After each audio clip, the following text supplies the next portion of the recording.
Olá! Hoje eu vou falar sobre um pensamento que é muito comum entre as pessoas que não possuem educação financeira. E que algumas pessoas me perguntam, cara, como é que um pobre fica rico? E essa é uma pergunta daquela tipo reclamação mesmo, né? Uma pergunta de quem quer dizer assim, tipo, que o pobre não tem como ficar rico. E tem. Essa é uma questão que eu recebo com frequência por e-mail, né? Junto com afirmações lá do tipo, ah, Rafael, para quem é rico é fácil ganhar dinheiro, mas para quem é pobre só sobra conta para pagar, não consegue sair do lugar. Pessoal, isso é uma grande mentira. A maioria dos milionários atuais veio de origem extremamente humilde. No mundo todo, muitos atores, cantores, jogadores de futebol que eram extremamente pobres foram alçados à riqueza. Mas é interessante porque além desse pessoal considerado, né, artista ou esportista, né, e daqueles legítimos sortudos, a maioria dos bilionários mundiais que estão hoje no topo da Forbes vieram de origem humilde. É o caso, por exemplo, lá do Howard Schultz, que é presidente do Starbucks, do Larry Ellison, que é o CEO e fundador da Oracle, do Bill Hewlett e do Dave Packard, da impressora HP, quem nunca ouviu falar da HP? Do ucraniano Jan Kuhn, criador do WhatsApp.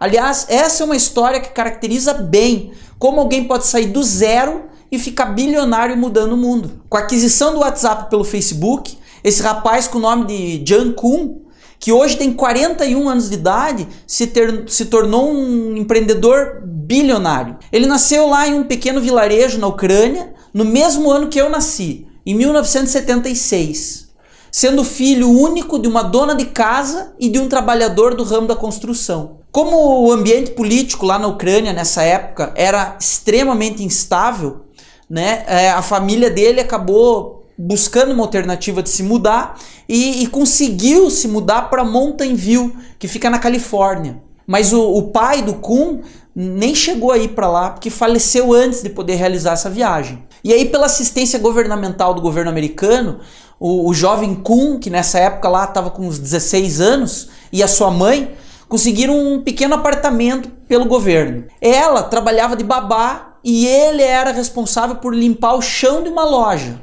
além de estar cursando, claro, lá o colegial. Kuhn juntou dinheiro do seu trabalho e conseguiu comprar o seu primeiro computador aos 19 anos de idade. E aprendeu, veja bem, aprendeu a usar esse computador com manuais usados que ele comprou numa livraria, tipo um sebo. Depois de um tempo, Kuhn conseguiu entrar para trabalhar no Yahoo, onde ele ficou trabalhando lá numa área de anúncios por quase 9 anos. Um trabalho que ele mesmo diz hoje nas suas entrevistas que ele considerava extremamente depressivo. Mas foi nessa época que ele conheceu o futuro parceiro de negócio dele, que seria o Brian Acton. Depois de juntar uma grana lá, trabalhando no Yahoo, depois de ter ficado um tempo, Kuhn pediu demissão e passou alguns anos em viagem. Lá em 2009 ele comprou um iPhone e desenvolveu um aplicativo de mensagem simplesmente porque ele se sentia frustrado com a proibição que existia de ele fazer ligações dentro da academia que ele frequentava. Então, de um problema pessoal dele, ele gerou um aplicativo. Quando o WhatsApp ainda não tinha se popularizado, o Kuhn chamou lá o Brian Acton, que era aquele parceiro dele, para ser o seu sócio. Agora veja só que interessante. Ambos tentaram ser contratados em uma vaga que era anunciada lá pelo Facebook, mas nenhum dos dois foi aceito. O pessoal do Facebook achava que eles não serviam para nada. E alguns anos depois, o aplicativo dos dois se tornou uma sensação, atraindo o interesse até mesmo do Facebook, aquela companhia que tinha recusado a contratação deles. Assim que o Facebook comprou o WhatsApp, aquele cara de origem humilde se tornou um bilionário. Eu acabei citando alguns nomes de bilionários de origem humilde espalhados pelo mundo, mas de repente você aí pode estar se perguntando, tá, cara, você falou de vários, mas e os brasileiros? Tem muitos casos de brasileiros que também se tornaram milionários.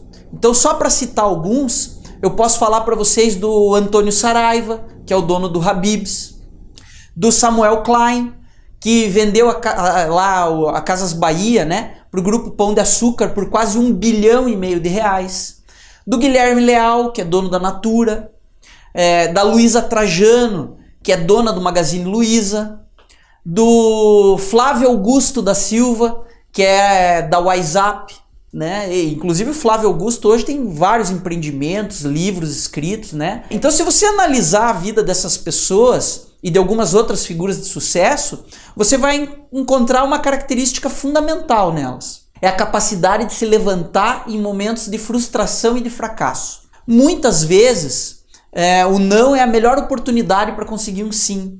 Às vezes, uma porta fecha, quando a outra abre, aquela era a porta certa. Desde que você reveja o que foi feito de errado, né? O que foi feito que não deu certo, e trabalhe com afinco para alcançar aqueles objetivos que você traçar. Primeiro, se você é pobre e quer ficar rico, a primeira coisa que você tem que fazer é se afastar da manada, literalmente. Né? O que é manada? São aquelas pessoas que ficam te puxando para baixo, né? E que tem aquele pensamento assim comum, o pensamento dito popular, né? Aquela limitação, aquela crença limitante na cabeça, tipo como dizer, por exemplo, que um pobre não pode ficar rico. Desde quando você cresceu, você acaba escutando às vezes a mesma coisa. Poxa, cara, você precisa estudar, você precisa fazer faculdade, ter um bom salário, comprar uma casa, ter um plano de saúde, de aposentadoria. E esse plano de aposentadoria tem que ser o suficiente lá para quando você envelhecer você não sofrer. Só que uma das coisas que a gente mais vê hoje em dia são idosos passando um aperto danado no nosso país, né? E o que a maioria deles ganha, muitas vezes mal serve para pagar os remédios e o plano de saúde. Você só vai conseguir ser rico se você pensar diferente da maioria. O que teoricamente parece fácil, mas é muito difícil. Se você pensar igual à maioria, sabe o que vai acontecer com você? Você vai ser mais um. Provavelmente você vai ser pobre ou vai ser mediano.